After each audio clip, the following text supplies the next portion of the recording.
Bradley asks, I don't know if I'm late to the party. You're never late to the party. Never late to the party. The Zen Dude party never ends. Never ends. Continuous partying.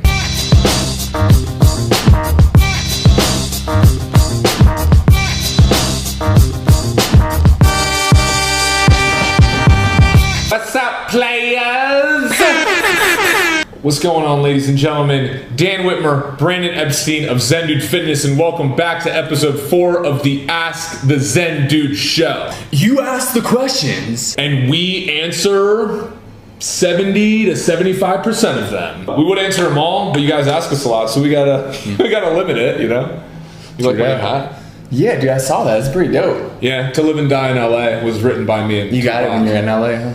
I did. Nice. I did. Dan was in LA. I was here in Medellin hanging out. Just kicking it. Kicking it old school. Kicking it old school. What else can you do, you know?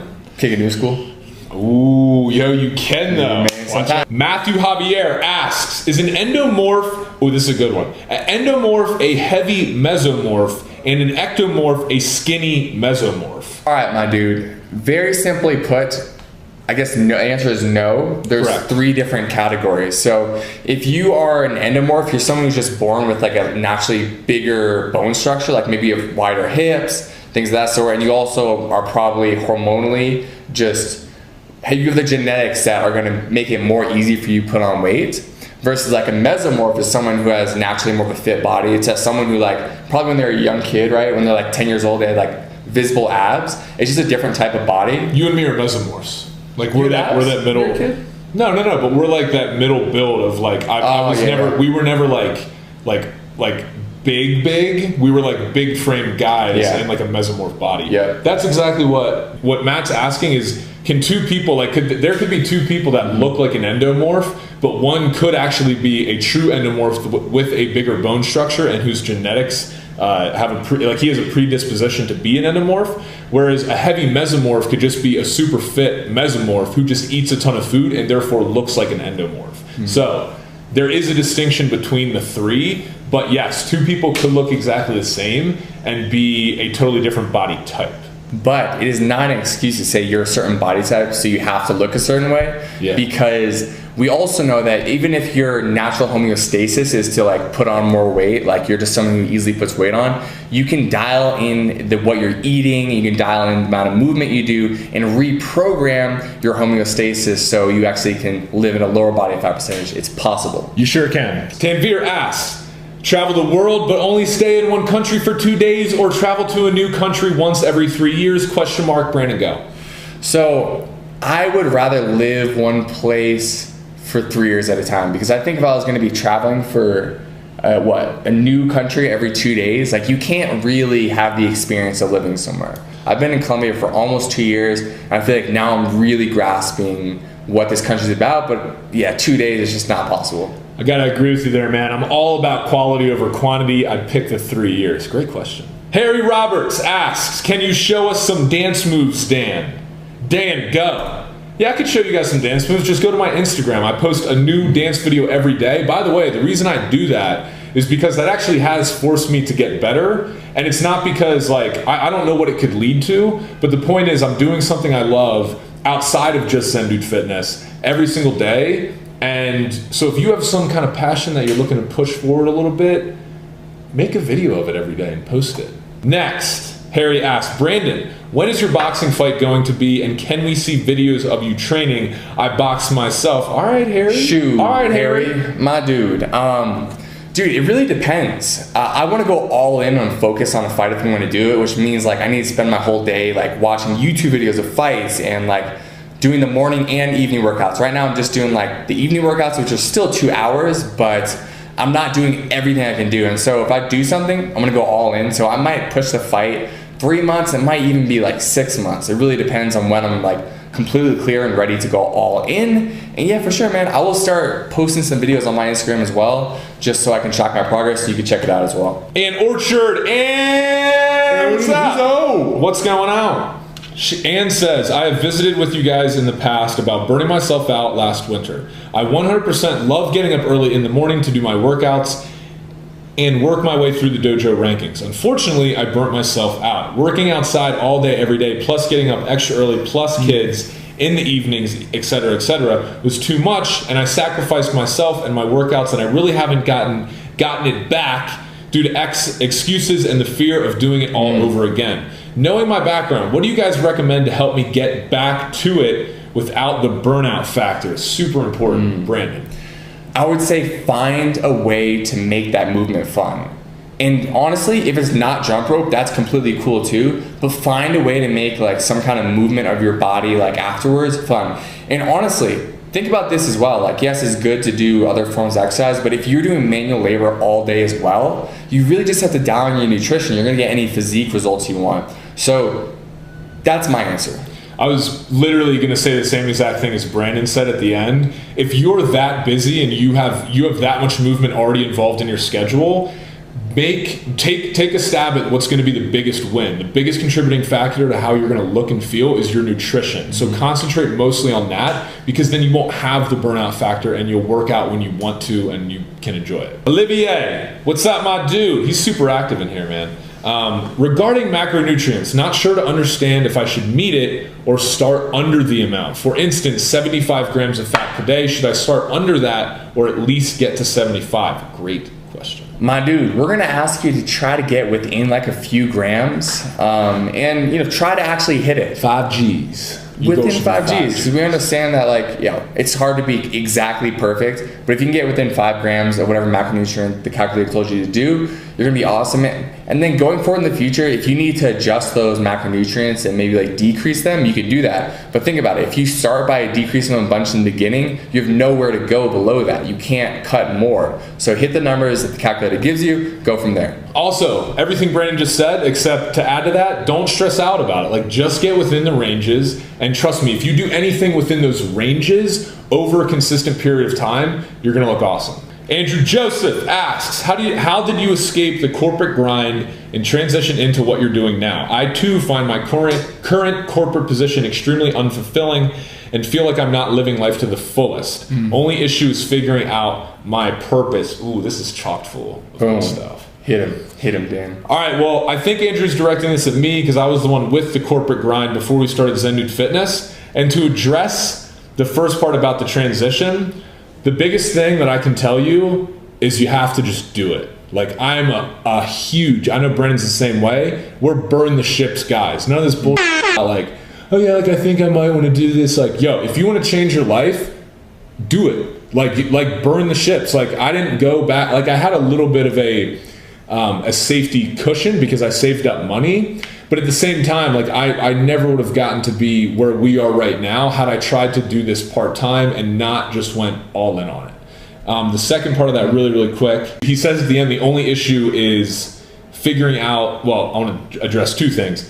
You find your current corporate position extremely unfulfilling and you feel like you're not living life to the fullest. The first thing I would say to that is you need to be extremely self-aware of what you actually want in your life, because social media right now is perpetuating this idea that everyone who has a corporate job, their life sucks and they're a robot, and like if you're not an entrepreneur, like you're wasting your life. That's also a bunch of bullshit.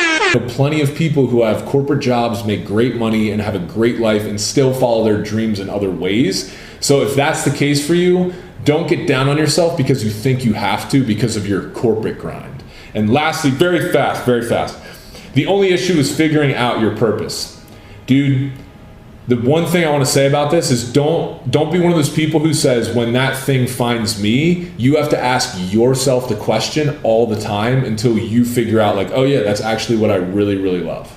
Ricardo asks, what are your plans for Zen Dude Fitness, for the Zen Dude Fitness enterprise over the medium to long term? Go ahead, Brandon. Tell us. Shoot, my dude, sky's the limit. I think at the end of the day, Dan and I are just trying to help as many people feel good as possible, because we're trying to do the same thing in our own lives. So who knows what that looks like 5 years from now, 10 years from now, but it's just going to be an amplification of what it is right now.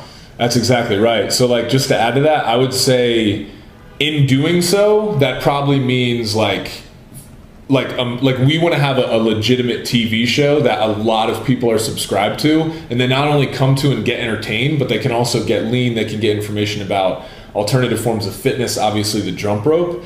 So I would just say, yeah, like the long-term plans are just doing what we do now, but on a bigger scale. More production teams, more people involved, crazier videos, bigger collaborations.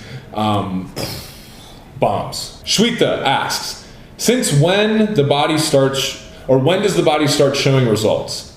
How do you deal with fat shaming from coworkers, and how do you motivate yourself when your body is not showing a result? Wow, it's a pretty heavy question. Yeah, a lot going on in that question. First part of your question, when does the body start showing results? Depends on who you are as a person, and depends on like what your perception is of your body. Honestly, some people might notice results very quickly. You might be hard on yourself and not see them for a while, or maybe you start to see them immediately. Depends from person to person.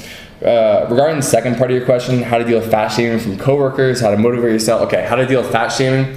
Honestly, that should be reported. I mean, we're not kids, so if someone's calling you fat at work, you should probably tell your boss and like deal with that. That's an HR matter. That's an HR matter. And the last part, how do you get motivated when you're not showing a result? You just stay consistent and understand that like you're not doing a program that's going to be over in 12 weeks. This is just your life now. So nothing should change between after you see results and before you see results. You're just going to keep doing the same thing. Everyone starts at a unique place in their fat loss journey, weight loss journey, whatever. So honestly, like that's my honest response. Like people are going to say a bunch of shit to you because they don't want to see you improving your life, and they want to be, they want to keep making you go out and like, get drunk with them at happy hour and eat a bunch of dessert and like not hit your fitness goals. And I would just say, like, those people. Eventually, they're going to come to you asking for help. Wolfie asks, what's your thoughts on mind-to-muscle connection?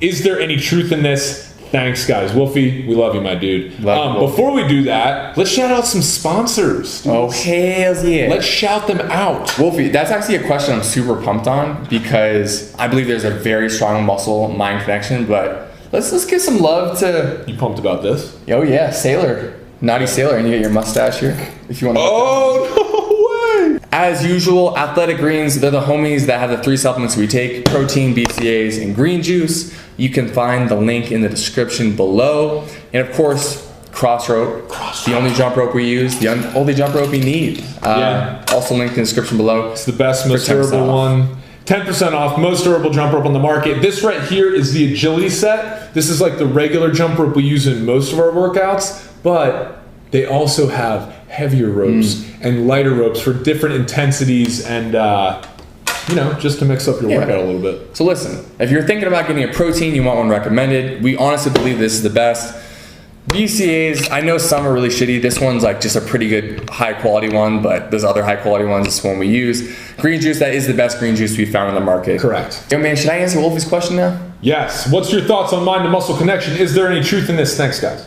Dude, absolutely, man. This is exactly what I studied when I was in university and uni at college. And what I looked at was like how meditation and doing visualization of doing different exercises can help you improve your physical performance. And what I found was when people did like bench press in their mind and they tried to do it physically, they would actually increase their strength without ever having to pick up a weight.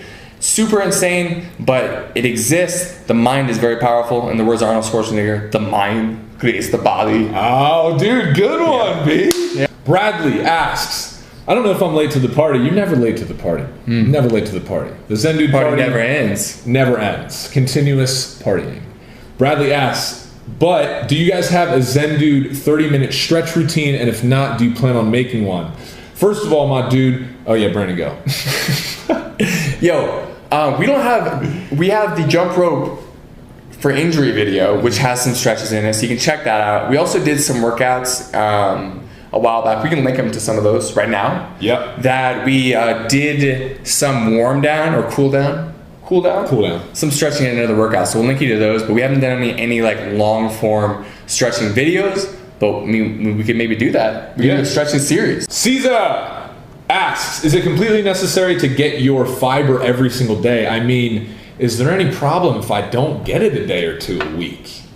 Ah, geez, Louise, fiber, huh? Fiber. Listen, if you want to have a nice poop, you got to get your fiber in. Dude, it's all about, bro, I had some nice poops on the way home from LA. Really? On the plane? I had like 4 nice poops. No, wow. In the airport. Before you left? Yeah. Okay. Yeah, I have hard times getting nice poops when I'm traveling. On the plane, totally impossible. My legs scrunch up in a weird way and the poop can't fall out. It's science. Caesar asks, is it completely necessary to get your fiber every single day? Yeah. So, dude, try to get fiber as many days as you can, but we also view calories and macronutrients, things you put in your body in general, more in like week chunks. So if you can get enough fiber, substantial fiber, like 6 days a week, even 5 days a week, you're good. We kind of do the same thing with vegetables. We're like sometimes like 5 days a week, I'll eat a ton of veggies, but then 2 days I just don't eat any veggies. So I always think about things in week chunks. I recommend you do the same. That is exactly my answer as well. Ashwin asks, how do you tell the difference? One, how do you tell the difference between good, bad soreness or pain? I see this 2 question thing going on here. It's okay, dude. You're lucky we love you. Ashwin asks, how do you tell the difference between good, bad soreness or pain, especially if it lasts well after a workout? Let's address that one first. Brandon, go ahead. Man, this is completely based on intuition. I think it's just like you get this self-awareness after you start exercising for a while and knowing like, shit, I'm about to like get injured. I feel my body breaking down. And if you get there where you're like, the pain is extreme, take a day off. Like take as much time off as you need. Yeah. Dude, that's my body right now. I was doing cartwheels at the pool yesterday with my cousin, no stretching, pulled my hamstring, and I feel a little sick because I like didn't sleep well. Yeah. It's a rest day. Yeah, absolutely. Look, man, there's a difference between pain and chronic pain. If there's burning pain, that's lactic acid buildup in your muscles, that's fine. If it's chronic pain, like you get done your workout and you're like on your way home and you feel like throbbing, shooting pain, that's bad pain. You should not be exercising or taking sufficient rest days until you feel good again. The second question, which is worse? 3 pints of beer or 3 pegs of JD neat? 3 shots of Jack Daniels is what he's saying. Is it just me or do others feel bloated for a few days after a night out washed down with beer? Yeah, I feel you, man. I know what that feel like. There you go. Yeah, well, I think like when you talk about strict alcohol percentage, they might have like very similar amounts, the 3 beers and the 3 shots of whiskey, but maybe it's just like the other calories that are within the beers. The beers are probably much more calorie dense, so maybe you feel yourself getting weighed down by all the calories along with the alcohol percentage. Don't think of it as 3 pints of beer or shots. Let's be honest, alcohol is poison, okay? Like none of it's good for you, but if you're going to drink, I would say instead of focusing on what those types of drinks are, you also have to ask yourself, what kind of beer is it? Is it a 10% Imperial Stout? Or is it like a 4.2%, Miller Lite? And how many of those are you drinking? In the case that you're drinking the light beer, that might be a better option. If you're sucking down, 300 calorie Imperial Stouts, that's going to add up a lot faster. So in that case, I would recommend the shots of Jack Daniels, obviously. But the overall point here, guys, is focus on just, if you have like a few drinks, let's say like 2 times a week, that's fine. Just don't go crazy overboard. And the last part of that question, have you felt bloated after a night washed down with beer? Of course, dude, because that's what beer does to you. Shane asks, I work a physically demanding job, 10 to 14 hours a day. I try to do intermittent fasting, where I only ate after I worked out between 7 p.m. and 10 p.m., then I got to bed. Surely this isn't a good idea. What would be a good eating schedule for a middle-class, hardworking man in the construction line of work? And to answer your question, you're right. You shouldn't be intermittent fasting if you're moving if you're moving your body all day long. Like, I stopped doing intermittent fasting because I just trained so hard with boxing. And like, if I was doing construction all day, I definitely wouldn't do IF. Since you're moving so much, just split up your meals throughout the day. Maybe get a little breakfast before you leave for work, a little mid-afternoon or mid-morning snack, a lunch, a mid-afternoon snack, and a dinner. I don't know.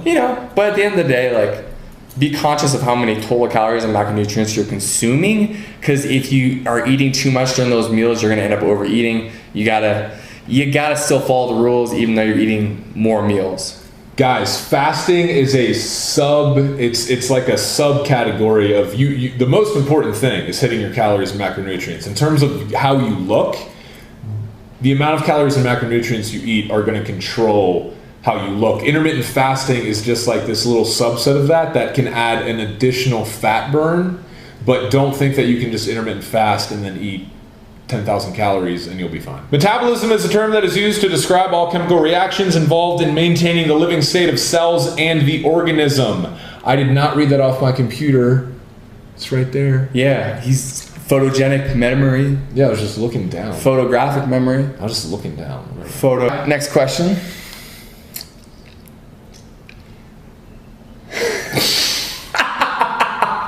The next question is, who put these in here? Asks, can intermittent fasting lead to growth and height? Guys, we don't mean to laugh. Okay, one thing. The last episode, we weren't making fun of people from. There was a part in the last episode where I said, Brandon asked me, "Does jumping rope increase your height?" And I said, "If you live in India, it does." I wasn't. You know, I was making a small joke because honestly, guys, we get asked that question only from India. So we assume only from India. We assume there's kind of like there's some kind of material that always, or like, you know, videos or whatever that talk about growth and height from jumping rope. Allie, what's up, Allie? Asks, was intermittent fasting the way you guys lost so much weight, or did you do something else and then switch to IF? Great question again, Brandon. Go. Yeah, we started with something else, which was like just grit, just exercising a ton and like eating a lot of, just not the most fun way to do it. And then we started jumping rope shortly after, and that's where like we went through even more of a transformation and then learned how to sustain it in the way that like we teach on this YouTube channel, where you just jump, do a little skippy skip, eat the right amount of food, and you're able to stay lean. For sure. And also remember, calories and macronutrients, that was the thing that got us fit. I would say that what this is a good, to piggyback off the last question, what intermittent fasting is good for, so hitting your calories and macros is good for going from 20% body fat to 9% body fat or 10% body fat. Intermittent fasting, when still hitting your calories and macros, will help you get down to that 7, maybe 6, 8% body fat. So calories and macronutrients are always going to be the most important thing. And then if you want to just be pushed over the fence and get that little edge, that's where intermittent fasting can be helpful. Jail. How effective are body weight exercises? They can be very effective. I'm pretty sure Dan is only doing body weight exercises right now. I'm still lifting weights, but it depends what your goals are. I think we made a video on this. We'll link you guys to it right now. Sure did. It was called How We Really Got Our Bodies. And we talk about how you can use strength training, or should I be lifting? Maybe that's a better video. Yeah. I'm going on my 7th week now, not lifting weights. But understand it's because I want to maintain the muscle mass I already have. There's a lot of people who say like, yeah, you can build muscle with bodyweight exercises, and I do agree with that. But if you're trying to put on a lot of mass, honestly, guys, the easier, more efficient way is to just lift weights. So if you just want to look shredded and like that lean physique, like the Tyler Durden from Fight Club, Cristiano Ronaldo, yeah, bodyweight exercises and eating in a calorie deficit and doing high intensity stuff with the jump rope, that is going to be effective to get that result. But if you need to add a lot of mass, you have to lift weights. Matt asks, how can you get over the feeling of being tired and feeling like not working out? Man, dude, that was a story this past week for me. We were just working super hard and I was training so much every day. I really didn't want to go to the gym probably Wednesday, Thursday, or Friday. And I just did it because you just do the thing no matter what, because you said you do the thing and you have to have integrity with who you want to be. It's that easy. Cynthia asks, will I see better results if I work out with a waist trainer? What's a waist trainer? Oh, dude, I think that's a thing that like you tie your... No, you won't see better results. No. Behave yourself. Listen, I have all the love for you in the world, but I'm going to tell you seriously, nothing like that works. Like the miracle pills, the, whatever thing, the corsets you put around your stomach to like try to make smaller, it doesn't work that way. Your body does not go, oh, well, this is really tight in here, I'm going to move this fat around. No, your body's just like, okay, like you're making it really hard to breathe, and so you're not breathing as deeply, and so your metabolism will probably get more messed up because you can't breathe deeply through your stomach, which is the best way to promote just healthy body function. So stop wearing those and just do the thing, and you're gonna get the results you want. Yeah, I mean, this is another thing where like, I see like people want to be efficient, but things like this aren't efficient because then you focus more on I'm using my waist trainer than I'm eating healthy, because you're like, oh, since I use this additional thing in my exercises, I can have that extra piece of cake, when in reality, your nutrition is the thing you should be focusing on, not all the gadgets that supposedly help you lose body fat. Mob deep. It is Rob. It is Rob. Rob, what's up, my dude? Do you guys still run/jog? Man, when the hell do we ever run? We always look for the most fun way to move, and for us personally, right now, we don't like it. Yeah, I just don't like to run. I don't.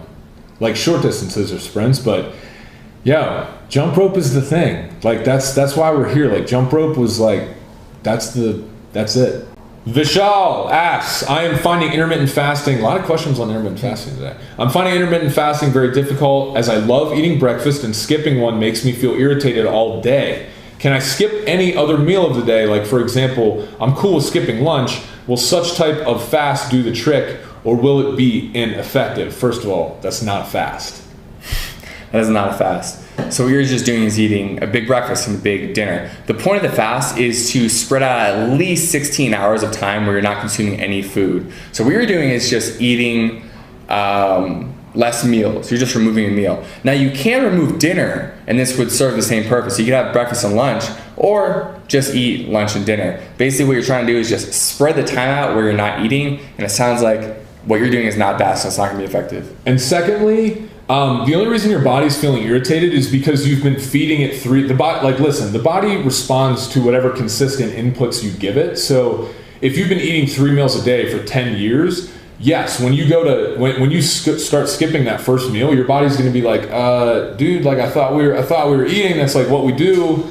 And then, so after having gone through that kind of painful period of, let's say 6 to 8 weeks is typically where people, after 8 weeks is where typically people start to, their body adapts to their new eating schedule. For example, I still have not eaten today. It's 2:40. Like my body does not get hungry before a certain time because I've just been doing this type of fasting for about like 2.5 years now, so my body has adapted to it. Last question, Brandon, cheat days, the guy's name who's asking the question is Brandon. But I'm gonna ask Brandon too. Yeah. Brandon says, cheat days, question mark, your thoughts and do you do them? All right, I don't do cheat days anymore because every day feels like a cheat day for me. I just try to eat the foods that I enjoy and get my other like healthy foods, like, you know, vegetables, fruits, stuff like that in as well. Cause like when you have just like a strict cheat day, I find that like the other 6 days aren't as enjoyable and you end up going overboard on the cheat day and eating more than you would otherwise. So that's my advice on that. If you want to eat some ice cream, just eat some ice cream, just make it fit your numbers.